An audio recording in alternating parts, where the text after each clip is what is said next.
으뜸이 되고자 하는 자는. 두 곳의 말씀을 보는데요.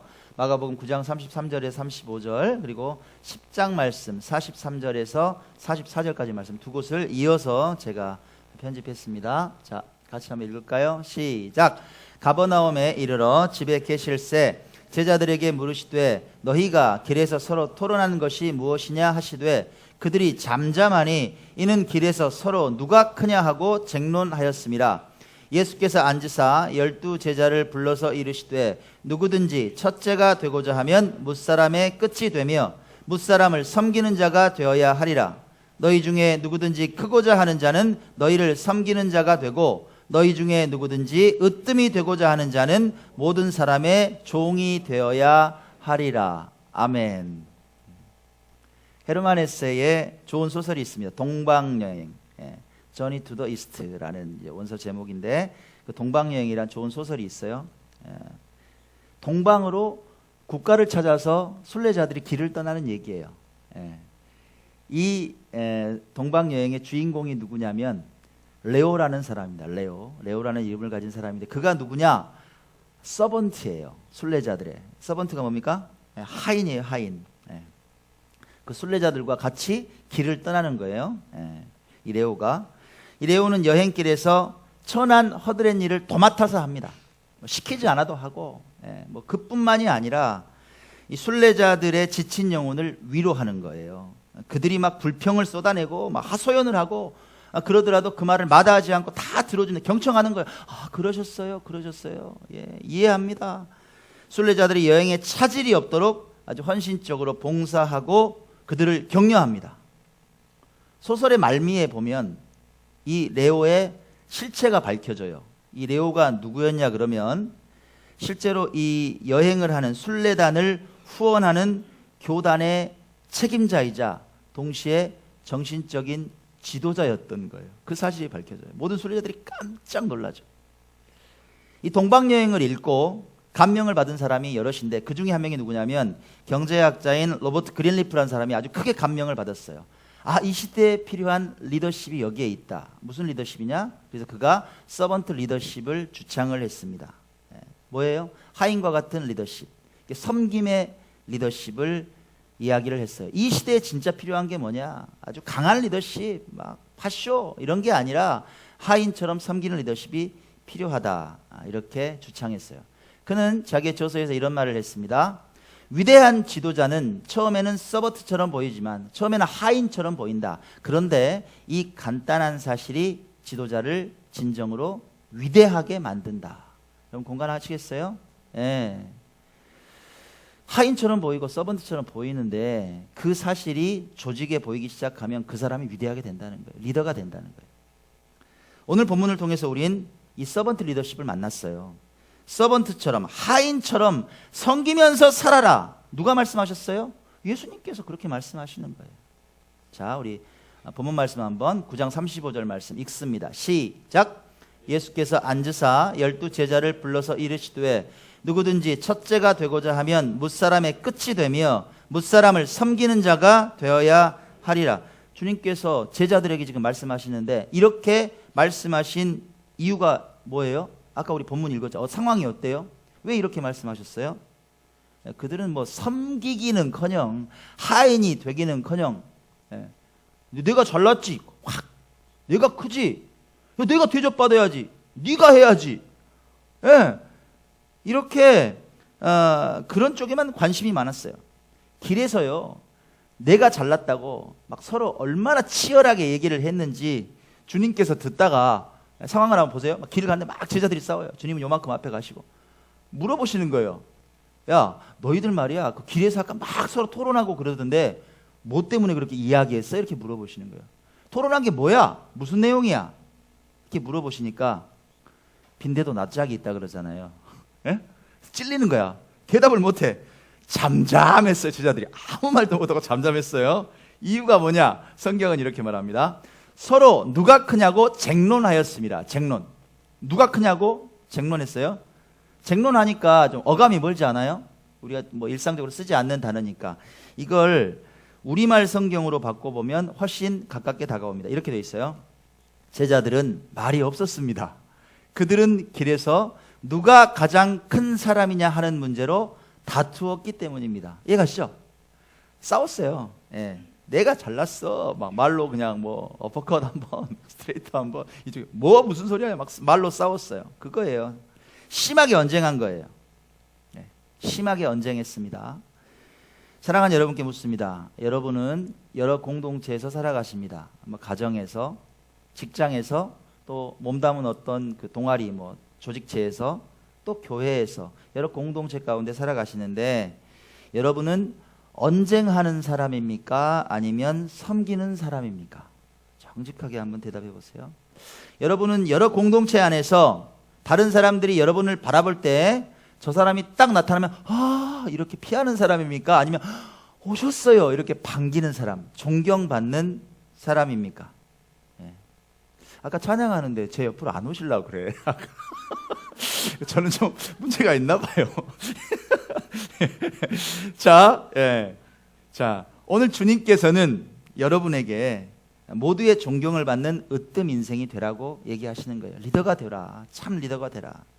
그렇게 살아가고 싶으면 두 가지를 기억해라. 이렇게 말씀하십니다. 자, 어떤 말씀일까요? 예. 첫 번째, 누구든지 첫째가 되고자 하면, 1등이 되고자 하면 무사람의 끝이 되라. 꼴등의 자리로 가라 이 말이에요. 자, 말씀 다시 한번 읽습니다. 시작. 예수께서 앉으사 12제자를 불러서 이르시되 누구든지 첫째가 되고자 하면 무사람의 끝이 되며 무사람을 섬기는 자가 되어야 하리라. 자, 뭘 의미해요 이게? 자, 보세요. 원래 끝자리 인생이 아니란 얘기예요. 뭐 실력도 없고 그냥 뭐 찌질하게 살고 능력도 없고 당연히 끝자리 가야 될 인생이 아니라 얼마든지 잘 살 수 있는 인생, 능력도 좋아서 얼마든지 나는 좋은 것을 선택할 수 있는 인생인데도 불구하고 포기하는 거예요. 나는 얼마든지 좋은 걸 가져올 수 있는데 그걸 깨끗이 포기하는 거예요. 그거 힘든 일이죠, 여러분. 아무도 가려고 하지 않는 자리가 있을 거 아니에요. 가기 싫어. 당신이 가. 이렇게 피하는 자리가 있는데 그 자리를 그 능력 좋은 사람이 기꺼이 선택하는 거예요. 예, 제가 갈게요. 제가 가겠습니다. 이렇게 선택하는 거예요. 그게 무사람의 끝이 되는 삶이죠. 자, 보세요. 또 자리만 내려가서 막 생색만 내는 사람 있죠. 그런 게 아니라 하지도 않으면서, 그게 아니라 실제로 그 끝자리에 가서 섬김의 삶을 살아가면 으뜸 인생, 첫째 가는 인생이 될 수 있다. 이게 예수님 말씀의 요지예요. 자, 여러분께 선교사 한 분을 제가 소개하겠습니다. 히말라야 슈바이처로 불리는 강원희 선교사님이란 분이 계세요. 이분은 연세 세브란스 출신 1호 의료 선교사입니다. 연세대 의대 출신 1호 전임 선교사예요. 그런 병원을 개업했어요. 너무 병원이 잘 되는 거예요. 그냥 막 돈을 긁어 모았어요. 편안해요. 근데 어느 날 가슴 한켠이 아주 먹먹합니다. 내가 왜 이렇게 병원하고 뭐 돈만 벌고 이렇게 사는지를 모르겠어요. 주님께서 계속 음성을 주십니다. 너 그렇게만 살 거야? 어느 날 그는 한창 나이 49살에 폭탄 선언을 합니다. 나는 이제 병원을 정리할 겁니다. 나는 오지로 떠날 겁니다. 그리고 정말 가난한 자들의 이웃이 돼서 그렇게 살아갈 겁니다. 주위 사람들이 다 놀랐어요. 아니 왜 그래요? 그냥 단기 성교나 다녀오시면 되지. 여름에 좀 다녀오세요. 한 일주일. 그러면 되지. 무슨 오지까지 가서 살아요. 요 조그만 애들은 어쩌고. 그런 얘기 누가 했겠어요? 아내가 막 가슴 치는 거예요. 여보 왜 그래? 제정신이야. 우리 애들 요만한데 학교 뭐 중학교가 고등학교 가야 되는데 오지에 가서 어떻게 학교도 없는 데가 살아요. 여보 정신 좀 차려. 이렇게 달래는 거예요. 아내가. 그때 아내에게 이 강원희 선교사님이 이 말을 했습니다. 내 인생이 생선 한 마리라면 나는 머리도 아니고 뒷꽁지도 아니고 가운데 토막을 주님께 드리고 싶습니다. 아내가 이 말을 듣고 아무 말도 못하는 거예요.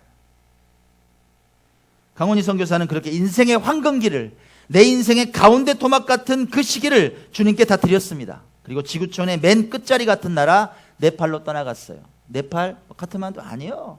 히말라야 오지로 그 추운 곳으로 갔어요. 그리고 지금까지 30년 동안 네팔과 스리랑카, 방글라데시, 에티오피아, 그리고 다시 히말라야까지 가난한 나라들만 돌면서 헐벗고 굶주린 이웃의 선한 의사로 살아오셨습니다. 지난 화요일 날이었군요. 이제 이 책을 계속 읽었어요. 도서관에서. 막 너무 감동적인 치료 장면이 하나 있는 거예요. 어떤 장면이냐면 60이 넘은 할아버지 한 분이 아들 둘 이렇게 부축을 받아서 오신 거예요. 상황을 보니까 급한 것 같아. 진찰 얼른 해봤더니 복막염이 심해요. 터져버린 것 같아. 놔두면 죽습니다. 이거 이제 막 그 장기가 썩어버리잖아요. 터져버리니까 분비물 때문에 너무 급한 거예요. 기다릴 필요도 없이 막 그냥 급하게 수술해야 돼요. 그래서 이제 수술을 시작했습니다. 막 급하게 하는데 이게 웬일이에요? 거의 수술 마지막에 이 환자가 쇼크 상태에 빠져버린 거예요. 근데 피가 없어요. 아주 급하게 됐어요. 근데 다행히 이제 피 검사는 좀 했을 거 아니에요. 이분이 B형 포지티브라는 걸 알아. 이 강원희 선교사님 자기도 B형 포지티브야. 그냥 체열실로 뛰어갑니다. 빨리 내 피 뽑으라고. 성인 적정 체열량이 어느 정도 되는지 아세요, 여러분? 보통 400cc 정도 된대요. 이게 한 병 정도, 한 팩에 400cc 되는데 2팩을 뽑았어. 나 괜찮다. 나 건강하다. 수술할 때 부족하다. 2팩 뽑아라. 현기증이 나는데도 불구하고 살려야 되니까. 결국 하나님 은혜로 그 할아버지가 완쾌되고 살아났습니다. 집에 돌아가셨어요. 치료비는 얼마나 나왔을까요? 여러분, 한 푼도 없습니다. 이 강원희 선교사님은 80 노구를 이끌고 지금도 오늘도 히말라야에서 사역을 하고 계십니다.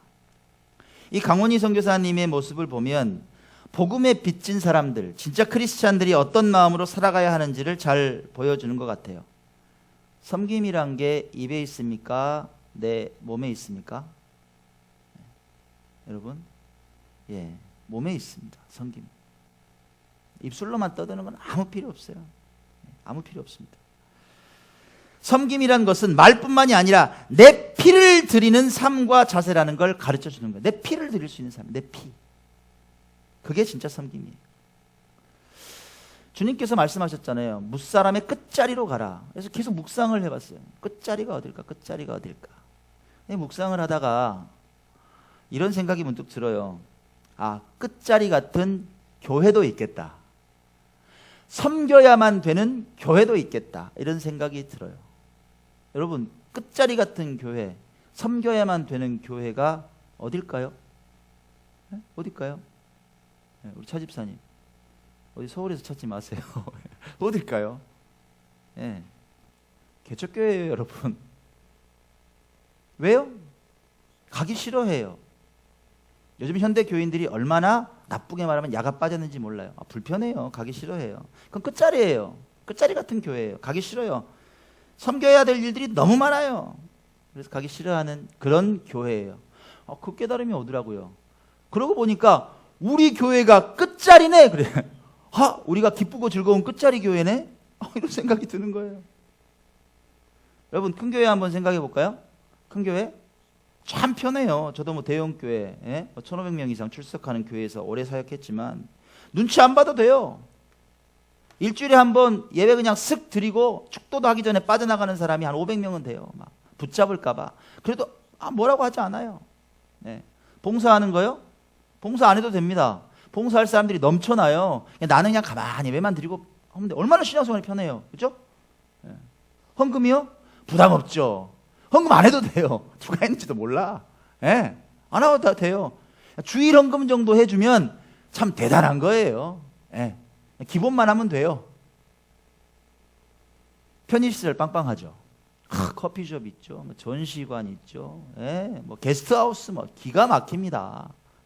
호텔식 컨벤션홀이 있고 그래요. 사람들이 물어보죠. 가끔씩. 너 뭐 교회 다녀? 나 교회 다니는데. 어디 다녀? 이러면 대답 빨리 하고 싶어요. 나 대빵 큰 교회 다닌다. 엄청 커. 우리 교회 오면 이것도 있고 이것도 있고 이것도 있어. 어깨에 힘이 들어가죠. 있어요. 그런 거 이렇게 왠지 내가 막 무슨 서울대 다니는 느낌이야. 예배 드리면 우리 한 2,000명 드려 이런 거. 근데요, 개척교회는 상황이 좀 달라요. 우리 교회 한번 한번 들어볼까요? 예배위원 한번 보세요. 겹치기는 기본입니다. 설거지, 청소, 기도, 어떨 때는 어때요? 3가지가 겹쳐서 막요. 미안해요. 제가 보고 있으면. 재직이 몇 분 안 되니까. 돌고 도니까. 일해야 될 건 많고. 예배 한번 빠지면 어때요, 여러분? 티가 확 나죠. 그죠? 눈치 보이죠. 예. 교회 행사를 한번 치르면 어떠나요?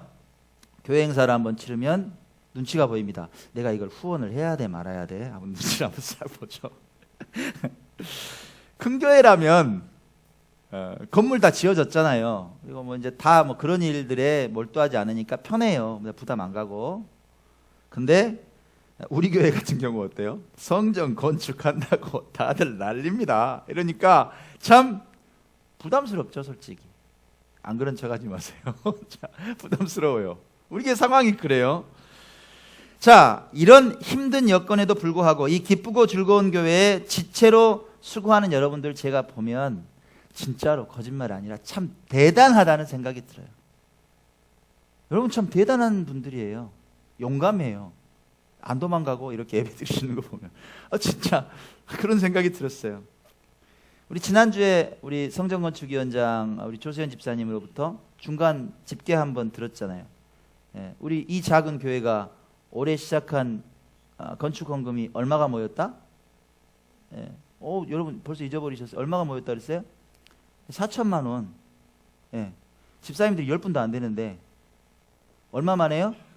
9개월 만에. 근데 실제로 생각해 보면 8개월이에요. 왜요? 2월 달은 건축 헌금이 없었어요. 1월 달에 프로젝트가 끝났다고 생각하고 한 번도 헌금 안 하셨거든요. 그리고 우리 2월 말에 다시 시작했어요. 그리고 9월까지 8개월이에요. 여러분 대한민국의 어떤 개척교회가 성전 건축한다고 그렇게 뜨겁게 하나님께 헌신하는 교회가 있답니까? 저는 그런 얘기 못 들어봤어요. 진짜 못 들어봤어요. 페이스북 제가 관여 많이 하고 있습니다. 수많은 개척교회 목사님들이 계세요. 예, 어떤 분들 마냐? 개척한 지 7년이 넘었어요. 이번 달 월세를 못 냈대. 월세를 못 냈대요. 태반이 그래요. 그래서 막 울어요. 페이스북에서 울어요. 그러면 뭐 다른 집사님이 도와주고 막 그래요. 예. 그래도 그 교회는 성전이 있잖아요. 한 교회는요 지하에 멋지게 공연시설까지 해서 예배를 드리고 있었는데 집주인이 방을 빼래. 다른 걸로 업종 바꾼다고. 그러니까 이게 문제가 생긴 게 공연시설 다 해놨는데 다 뜯어서 원상 복귀를 해줘야 돼요. 그걸 봤어요 제가. 그리고 나서 나왔는데 예배 드릴 곳이 없네. 그래서 실제로 광야 예배를 드렸어요. 광야 예배가 뭔지 아세요? 길거리에서 드려요. 공원에서 돗자리 깔아놓고. 얼마 안 된 얘기예요. 아직도 털을 못 잡았어요. 그런 교회가 많아요 여러분. 근데 이 작은 교회, 기쁘고 즐거운 교회는 어떻게 이렇게 기적 같은 일이 일어나는가 궁금해요 여러분. 왜 그래요? 그건 맨 끝자리 같은 이 교회를 진정 사랑하고 내 피를 드리는 마음으로 헌신하고 섬김을 다하는 여러분들이 계시기 때문이란 얘기예요. 여러분들 때문이에요. 하나님이 보내주신 여러분들 때문이다. 여러분들 수고하는 거 눈물 나요. 어떨 때 보면 시간을 드리고 물질을 드리고 정성을 드리고 충성하고 누가 알아주지도 않는데 여러분 그렇게 수고하는 거 주님께서 아실까요? 혹시 그런 생각 해보셨어요? 내가 이렇게 열심히 하는 거 주님이 진짜 아실까? 궁금하세요 혹시? 요한계시록에서 주님께서 말씀하십니다. 두아디라 교회의 사자에게 편지하라. 그 눈이 불꽃 같고 그 발이 빛난 주석과 같은 하나님의 아들이 이르시되 내가 네 사업과 사랑과 믿음과 섬김과 인내를 아노니. 아신다는 거예요 다 여러분. 네 나중 행위가 처음보다 많도다. 날마다 발전하고 있다는 거예요. 칭찬하세요. 두아디라 교회에 칭찬하신 이 말씀이 여러분에게 주시는 말씀이라고. 내가 안다는 거예요. 네가 섬기는 거, 네가 시간을 투자하는 거, 하나님 위해서 목숨 바쳐서 일하는 걸 안다. 내가 안다는 거예요. 이 말씀으로 저를 위로하시더라고. 문 목사야 내가 안다. 너 맨날 우는 거 내가 알아. 너 가슴 치고 있는 거 내가 알아. 주님은 불꽃 같은 눈으로 여러분의 일거수일투족을 다 보고 계세요. 여러분 실망할 필요 없습니다. 힘을 내세요. 여러분의 그 섬김과 인내를 주목하고 계시는 예수님을 찬양합니다. 아멘. 자, 주님 두 번째로 우리에게 말씀하세요. 두 번째로 뭐라고 말씀하실까? 아까 첫째가 되고자 하는 자는 무사람의 끝이 되라. 자, 이번엔 이렇게 말씀하십니다. 으뜸이 되고자 하는 자는 모든 사람의 종이 되어야 한다. 마가복음 10장에 가면요, 아까 9장에서는 제자들이 쟁론했잖아요. 근데 더 심해져요, 상태가. 어떻게 되느냐? 이 제자들의 다툼이 막 극에 달해요. 길에서 쟁론하는 정도가 아니라 아주 구체적으로 주님께 청탁을 넣습니다. 청탁. 요즘 청탁 방지법 때문에 난리잖아요. 김영란법에 저촉될 만한 얘기가 나와요. 주님께 아주 은밀히 부탁을 하는 거예요. 누가 부탁을 했느냐? 형제가 와서 부탁을 합니다. 같이 한번 읽을까요? 시작. 세베대의 아들 야고보와 요한이 주께 나와 여짜오되 선생님이여 무엇이든지 우리가 구하는 바를 우리에게 하여 주시기를 원하옵나이다. 이르시되 너희에게 무엇을 하여 주기를 원하느냐? 여짜오되 주의 영광 중에 우리를 하나는 주의 우편에 하나는 좌편에 앉게 하여 주옵소서. 이게 무슨 말이에요? 지금 상황을 보니까요, 주님께서 이 세상에서 분명히 권세를 잡으실 것 같아요. 왕이 되실 것 같아요. 그때요, 주님, 우리가 형제잖아요. 요즘 그 SBS 우차사 보시는지 모르겠는데 거기 보면 오른팔 왼팔이라는 코너가 있어요. 마치 주님 옆에요, 그 노른자위 있잖아요. 오른팔 왼팔 그거를 시켜주세요. 제가 잘할 수 있어요. 청탁을 바로 넣는 거예요. 좋은 자리를 달라. 야, 참 대단한 제자들이에요. 그러면 여러분 궁금하지 않아요? 이 두 제자 말고 다른 10명의 제자가 있잖아요. 이 말을 들었을까요? 안 들었을까요? 들었단 말이에요. 청탁 넣는 걸 들었어요. 할렐루야, 주님, 야고보와 요한이요, 능력이 좋아요. 그렇게 해주세요. 라고 했을까요? 천만의 말씀이요. 그들은 놀라운 반응을 보입니다. 10 제자가 듣고 야고보와 요한에 대하여 화를 내거늘, 지금 텍스트로 표현을 하니까 글로 뭐 이렇게 화를 내거늘 이렇게 표현하죠. 실제 한번 상황으로 들어가 볼까요? 어떻게 됐을 것 같아요? 난리도 아니었겠죠, 여러분. 막 쌍소리가 오고 갔을 것 같아요. 이런 XX가 없네. 야, 뭐? 네 자리? 어우, 주님, 이게 말이 돼요? 누가 그랬을까? 저는 베드로 생각이 확 나더라고요. 성격 엄청 급하죠. 막, 그냥 막 길길이 날뛰었을 것 같아요, 베드로가. 어찌 되었든 이 난리도 아닌 상황 가운데 주님께서 얼마나 답답하셨을까 싶어요. 너무 답답하신 상황에서 이 답답한 제자들을 보시고 하신 말씀이 아까 그 말씀이에요. 뭐라 그러세요? 더 깝깝하게 보셨을 것 같아. 그리고 하는 말씀이 너희 중에 누구든지 으뜸이 되고자 하는 자는 모든 사람의 종이 되어야 된단다. 이 말씀 하신 거예요. 야, 야고보 요한 1등 되려고 그러지 마. 네가 섬기란 말이야, 종처럼. 이렇게 말씀하시는 거예요. 섬김을 설명하는데 이게 보니까 마침표 같은 말씀이에요. 더 이상 무슨 설명이 필요해요? 내 상전을 모시듯이, 주인을 모시듯이 그렇게 종처럼 살아야 된다는 거예요. 그래야 많은 사람을 이끌어가는, 많은 사람들에게 존경받는 큰 일을 하는 리더가 될 수 있다. 이런 가르침이죠. 종처럼 일해야 된다. 종처럼 살아간다. 어떤 의미가 있을까요? 보세요. 종 한번 생각해 보세요. 종이 권리 주장해요? 여러분, 권리 주장 없어요. 주인의 명령이 내려왔어요. 근데 일반적으로 생각하니까 좀 불합리한 것 같아요. 상황에 맞지 않아요? 그래도 대들어요? 왜 대들지 않습니다, 종은. 어떤 일에도 순종이에요. 불순종은 없어요.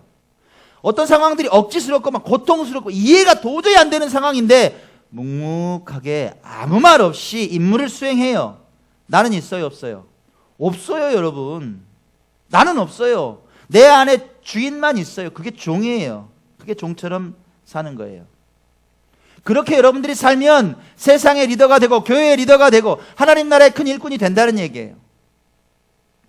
자료를 준비하는데 환태평양 크리스천 대학의 총장인 켄트 키스 박사님의 글을 봤는데요. 이야, 이게 종처럼 산다는 것에 거의 해답과 같은 말씀입니다. 저는 그런 생각이 들었어요. 이렇게 사는 거구나. 이렇게 살면 종처럼 사는 거구나. 이렇게 살면 되겠다라는 생각이 들었어요. 자, 여러분께 소개합니다. 사람은 때로 분별력도 없고 논리적이지도 않고 자기중심적이다. 그래도 사랑하라. 당신이 선을 행할 때 누군가는 아주 이기적인 의도를 숨기고 있다고 비난한다. 그래도 선을 행하라. 당신이 오늘 행한 선이 내일이면 잊힐 것이다. 그래도 선을 행하라. 당신이 정직하고 솔직하기 때문에 남들의 공격도 받을 것이다. 그래도 정직하고 솔직하라.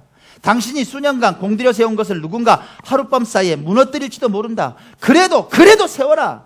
진정 도움이 필요한 사람도 막상 도와주면 당신을 공격할 수 있다. 그래도 도우라.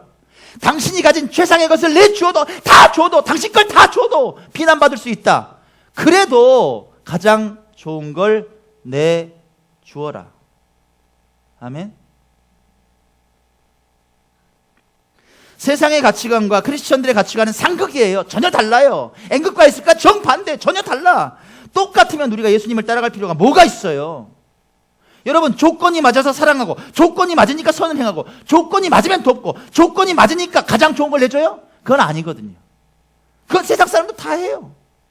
나에게 이익이 되는 사람한테 다 잘해요. 그렇게 하는 게 아니라고. 우린 말도 안 되는 사람을 품는 게 크리스찬이에요. 왜? 저는, 여러분은 하나님의 종이니까. 우린 종이에요. 우린 종이니까. 불평불만 없이 그냥 따라가는 거예요. 여러분, 성경에는 하나님의 종이라고 불림을 받았던 많은 사람들이 있습니다. 누구예요? 모세를 하나님의 종이라고 불렀어요. 느부갓네살 왕이 풀무불에 던져버렸던 사드락 메삭 아벳느고가 살아나오자 이 왕이 놀라서 당신들은 하나님의 종이라고 말합니다. 사자굴에 던져졌던 다니엘이 살아나오자 하나님의 종이라고 왕이 말합니다. 바울은 자기를 디도서에서 스스로를 소개를 하는데 하나님의 종이라고 자기 스스로를 소개를 합니다. 하나같이 하나님께 으뜸으로 쓰임받았던 믿음의 위인들이에요. 정말이에요. 종처럼 사역하고 종처럼 섬기면 하나님께서 으뜸되는 인생을 허락해 주신단 말이에요. 여러분. 사랑하는 여러분이 하나님의 종이라고 칭찬받는 인생이 됐으면 좋겠습니다. 여러분들이 다른 사람에게 여러분을 스스로를 소개할 때 저는요 하나님의 종이에요, 이렇게 자신 있게 소개할 수 있는 그런 인생이 되시기 바랍니다. 아멘. 결론을 예수님 말씀으로 맺고 싶습니다. 우리 한 목소리로 같이 읽을게요. 시작. 인자가 온 것은 섬김을 받으려 함이 아니라 도리어 섬기려 하고 자기 목숨을 많은 사람의 대속물로 주려 함이니라. 피조물을 위해서, 우리를 위해서, 여러분을 위해서 생명을 주신 하나님의 아들 예수 그리스도를 본받아 살기 원해요. 교회의 사역을 위해서, 이웃을 위해서 종처럼 섬기면서 살아가는 그런 으뜸 인생, 1등 인생